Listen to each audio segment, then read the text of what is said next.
We're back, baby. Oh my. We're back. Boris was just in Australia, so welcome back, buddy. Thanks, man. He was in an underground fight club fighting kangaroos, and he got his ass beat, rightfully so. No, I'm just kidding. I made that up. I beat one Joey up. Joey is a baby kangaroo, by the way. Oh, yeah? Yeah, I suckered him good. Did you? He gave him a good shot? Yeah, he didn't see it coming. Nice. No, we're just kidding. There was no kangaroo fights. That would have been funny, though. I would pay to watch you get beat up by a kangaroo. There was actually a kangaroo just outside our place there, and I legitimately thought about it. But I don't think it would have ended well. He was a big boy. Yeah, they're scary. Yeah. Okay, so what's our topic today? Buddy, today we're going straight into it. We've realized that we haven't talked about the firefighter process written exam yet. Correct. So we figured that's a pretty good topic. Yeah, the aptitude test. Yeah. So, yeah, right on. So that's going to be our topic for the day, guys. And yeah, once again, thank you for tuning in. Feel free to subscribe and like. Yeah, let's get into it. Yeah. Okay. So you submitted your application, you gave your resume in, and you just got invited to the written. What happens now? Yeah, so you've been invited to the written. Most departments kind of have a very similar kind of structured aptitude test. Some are a little bit different than others, right? Like some departments do that psychometric testing, but for the most part, you're going to find some pretty standard topics essentially, right? So you're going to have your math questions, grade 10 to 12 math. You're going to have grammar and punctuation questions. You're going to have mechanical aptitude questions. There's probably going to be some firefighting related questions like NFPA 1001 questions on there. Reading comprehension, memory. Yeah, map reading. Spatial awareness. Yeah. So there's a lot of stuff on the exam. Typically, it could take you up to about, I'd say average is probably about an hour to write it. Yeah, I think most you have 2 to 3 hours. Yeah. So, but people think that's a lot of time, but I've seen guys finish, with a minute left. Yeah. Type of thing. So yeah, if you can try to figure out how long the test is or try to figure out what is on the test before you take it. Yeah. Some departments will have an overview of what's going to be on there. Yeah, exactly. And like Boris said, we've seen people who have taken up to the very last minute, right, to finish the test. So like, what are some ways that people can kind of prepare for this? Well, you got to know yourself. We've said it before in other episodes. Yeah. So like knowing your strengths, knowing your weakness. If you're a slow reader, that could tank you. If you have to read a paragraph 3 times over, that's going to eat up into your time. Totally. Right? Yeah. So if you're a slow reader, get better with reading comprehension, reading in general, grammar, things like that. If you're like me and you suck at math, well, you know what you need to work on. Yeah, exactly. And there's tutors out there that can help you with that kind of stuff, right? But like Boris is saying, you need to identify where your weakness is and what you're probably going to struggle with the most, and then really kind of work on that and pound that down so that way you can go in there confidently knowing that you're going to be at least successful in that area that you were probably going to be unsuccessful in before, right? Yeah, exactly. Most firefighter exams are multiple choice. So you should be able to, rule out at least 2 out of the 4 right off the bat and then kind of have a 50-50 chance of getting it. Like there's usually like 2 very obviously wrong answers within the question, right? And then like Boris said, then you got to narrow it down to the 2 that are probably the right ones. So like he said, like it kind of gives you that 50-50 chance. If you don't know the answer, it's honestly just better to guess. If you can't figure it out, then leave it blank. Yeah, never leave it blank. If you have to guess, just do it. Again, 50-50. Yeah. Most fire departments have a passing percentage between 70 and 80%.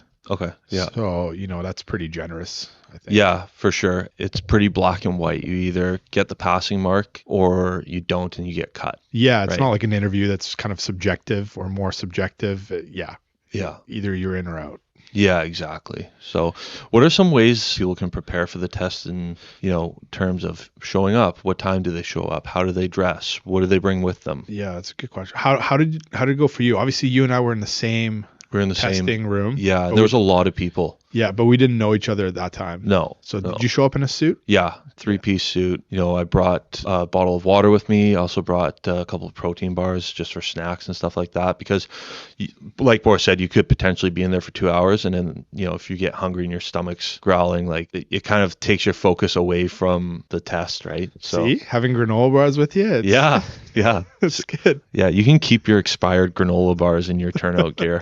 I'm good, thanks. Did you share your granola bars with anyone? Oh hell no, dude. No? Protein bars, dude. Those are expensive, man. They're like $4. Did you eat them? Because I don't remember hearing any like crackling of wrappers in the test. Yeah, so I didn't want to make a lot of noise, so I just kind of slowly put it in my mouth and just kind of gummed it.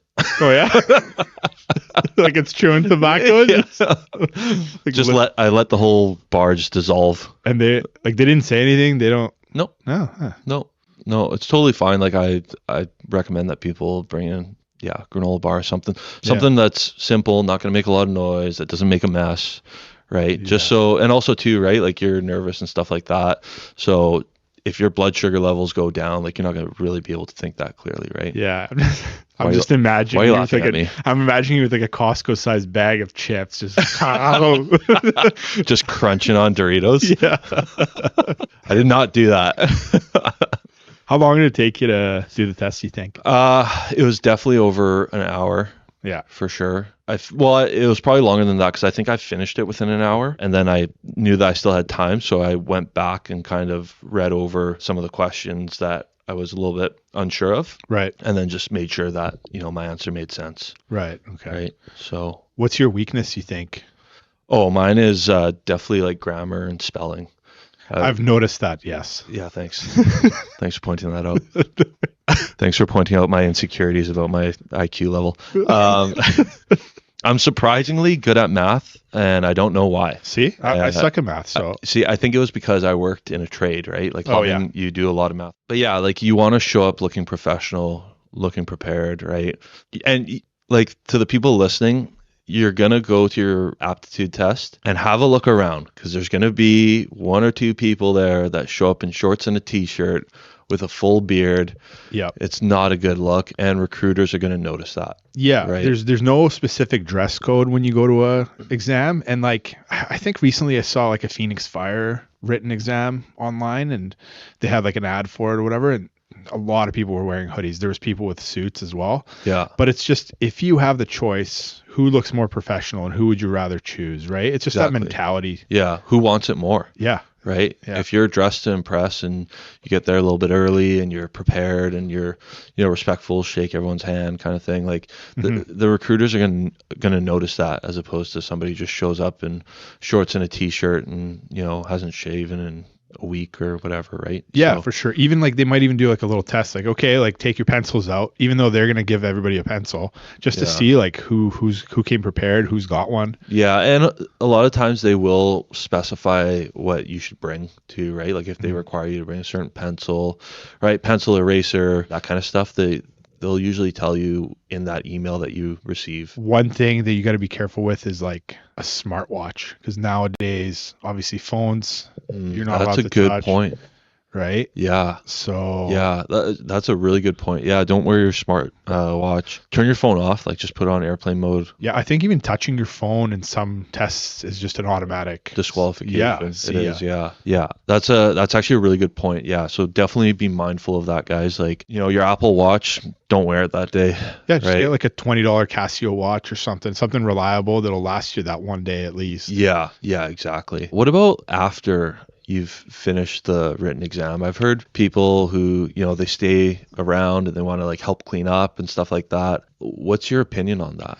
Yeah, I see no problem with it. Like if you have nothing else to do and you want to stick around and you're respectful and you're outside or whatever, that's fine. Yeah. Sometimes there's Q&A at the end of the test, which it makes you kind of stay to 2-3 hours. Yeah. So yeah, it's tough to say. Like, if you want to stay around, that's great. If you don't want to stay after a 3-hour test and you got things to do, it's totally fine. It's totally fine. Yeah. There's going to be a lot of people writing that test, right? So who knows how long the Q&A could go for. Another thing with that too is don't ask stupid questions. Yes. Right. That goes throughout the whole process. Yeah, exactly. But don't ask questions that you could easily find the answer to online. Yeah. Right? Like, oh, how many halls do you guys have? It's like, well, you should probably know that. Yeah. Right? You know, if you have maybe a question about the timeline of when you might hear back, that might be okay to ask. But just, avoid asking anything dumb that you can figure out for yourself. Yeah. Right? I find that's like the same thing in probation. Like, I'm not going to ask my crew something that later on I can just find out. Yeah, exactly. When we have downtime or something, right? Yeah. But yeah, some guys get nervous, and then because they're nervous, they talk a lot more before they're written. And I found that can be detrimental too. Absolutely. You know, they get very talkative. Maybe they have like a false sense of confidence because, again, they're nervous, and then it just kind of seems like bravado. Yeah. Try to avoid that if you can. Yeah. And just be humble, right? Don't come across as arrogant or anything like that, because it does show. Be respectful to the other people who are writing as well. You know, I know a lot of people see it as like, well, they're my competition, which yes is true, but you could also end up working with that person, right? So just be respectful to them as well. For sure. Or, you know, if you're not respectful and they get hired before you and you're maybe in the next class, they're going to remember that. Totally. Yeah. So just what goes around comes around, right? Yeah, absolutely. Yeah. So, I mean, the key takeaways here really are study, right? Find out what your weakness is and work on that. Show up prepared. Avoid kind of making yourself stand out in any negative ways, which is obvious, right? Don't bring your phone in with you. Leave your Apple Watch at home. Yeah. We actually have some pretty exciting news too to share. We have created a practice exam. It's 60 questions, and all the topics that we listed that are most likely going to be on your written exam are all on that practice exam. Do you want to tell them a bit about the practice exam? Yeah, buddy. It's exciting. Yeah. It's like Adamo said, 60 questions. It's basically just to see where you guys stand on the exam. So, you know, if you take our test and you're bad at math, well, then now you know that you got to study math. If you're bad at mechanical reasoning, right, that's what you got to study, because there's a lot of resources out there, but you don't want to be spending like $40 on a book that maybe a quarter of is actually pertinent to you. Exactly. Yeah. So that was kind of the big reason why we made this practice exam. It's just over $10, you know, cheaper than any other practice exam I've seen out there. Yeah, exactly. We wanted to make sure it was cheap for people going through the process, because we understand how much money you guys are spending on all the courses that you got to take, and some places even charge you to write their exam, right? Yeah. So we understand that it's not an expensive journey to go through when it comes to this hiring process and getting all your qualifications and stuff. So we made it cheap, so that way it's affordable for you guys and you guys get a lot out of it. Yeah, because there is a lot of gatekeeping, and you don't want to be spending, you know, some tests are $400 out there. So you don't want to be taking that test 2-3 times. Yeah. The reason we even made it a price, and it's not just free, is because I suffered so much through writing those math questions. Yeah. That I'm not giving that to anybody for free. Yeah, that makes sense. Yeah. I had to relearn Pythagorean theorem. I had to redo. Did you say that right? Did you say that right? I think so. Francesco, Pythagorean theorem. I feel like that's right. Well, Francesco would know. He's smart. Yeah, he is. Okay, whatever he says goes. Shout out to Francesco. Podcast guru. But yeah, it's actually, I thought writing 60 questions was going to be kind of like not easy, but like, you know, pretty straightforward. Yeah. But the thing is not only do you have to make sure you have one correct answer, you have to make sure that the 3 other ones don't seem correct to anybody in any way, which is actually a lot harder than you think. Yeah. That sounds tough. Because you know those like spatial recognition like cubes that you got to turn around? Yeah. So you can only see 3 sides, obviously, because it's not 3D. Yeah. Right? So you can see only 3 out of the 6. So you got to make sure that each of the other wrong answers wouldn't actually make sense. So I had to like get an eraser and draw the things on it and flip it around. And yeah, you spent a lot of time creating that exam. We did good. So if you want to purchase our practice exam, just go to our website, firefightersglobal.com, and it will be on our stores page of the website. You did a fantastic job with creating that. And we did a He's so honest, he can't even bring himself to say that. Yeah, we both worked last night, so yeah. We're a little tired today. Yeah, but we thought this was a very important thing to bring up because, we haven't had an episode on it before. And if you're going through a process, I feel like it's good to know. Yeah. Because that is the first step of the process too. Essentially, with most places, right? After your application. So it is good to know this stuff because that's going to be basically your introduction to that recruiting team. Very true. Yeah. You might see those guys again in the interview panel. Yeah, for sure. So did you study anything after? Like after you finished that, were you like, crap, some of that stuff was tough? I didn't. I did leave there feeling fairly confident that I did pretty good. Mm-hmm. Yeah, like I said earlier, like the grammar and spelling stuff isn't like my strongest suit, but a lot of it was multiple choice and I was able to like figure out which one was right. Yeah. Right. So basically, like in that portion, what they do is you read a paragraph and you have to identify the spelling mistakes. Right. Right. So, and we have that on our practice test as well. We do. Yeah. So yeah, I left there pretty confident, but I also kind of left there with like, I've done it now. Yeah. I don't know if there's any. Right. What's done is done. What's done is done. Yeah. And I just kind of just waited for the next update. Right. Right. One thing we didn't mention is you might potentially have psychometric portion of the exam, which the only advice that we have for that is just be consistent with your answers. Yeah, absolutely. Because some departments, what they'll do is you'll do that test and then there'll be very, very similar questions towards the end of the test that there was at the beginning of the test. If you start answering those differently, they're most likely not going to put you through. Yeah, and they vary. Usually it's from like strongly agree to strongly disagree, and you got to put yourself in there. Like, I prefer reading books over going to the bar. Do I strongly agree, strongly disagree, slightly disagree? Yeah, so just be honest with it, and that's how you're going to be able to be consistent, right?